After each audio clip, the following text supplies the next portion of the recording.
KVUE News at midday begins with breaking news. The search for Austin's next top cop appears to be over, as interim police chief Joseph Chacon is expected to slide into the permanent position. Good morning, everyone, and thanks for joining us here on KVUE News Midday. I'm Jenny Lee. A formal announcement about interim police chief Chacon's permanent move is expected this afternoon. Meantime, senior reporter Plohetski is live in our newsroom with more. Good morning. Jenny, good morning to you. In many ways, this is a surprise announcement by City Manager Spencer Cronk. He had been encouraged by some to go outside the department for its next chief.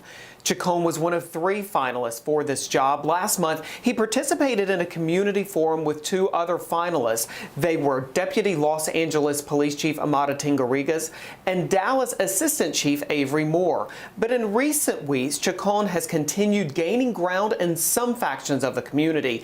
Others, though, including the police union, have said that Chacon is not their choice. As we have been reporting through our series Reforming the Force, Chacon's appointment comes at a critical time in Austin. The city is in the midst of efforts to reform policing and is also dealing with a spike in homicides and gun violence. In November, Austin voters will decide on a measure that would mandate a minimum number of Austin police officers. Chacon is the second Hispanic to lead the department. He is also the second police chief in recent decades to come from inside APD.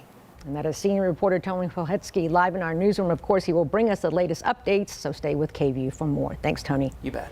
Now, Joseph Chacon stepped into the police chief role back in March when former Austin Police Chief Brian Manley retired from the department.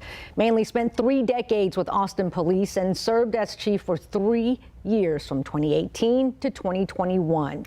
And he saw his fair share of criticism, which included being slow to address racism allegations against a former APD assistant chief, to his officers using tear gas and beanbag rounds during the George Floyd protests. KVUE and our partners at the Statesman are hosting a town hall about public safety on October 4th.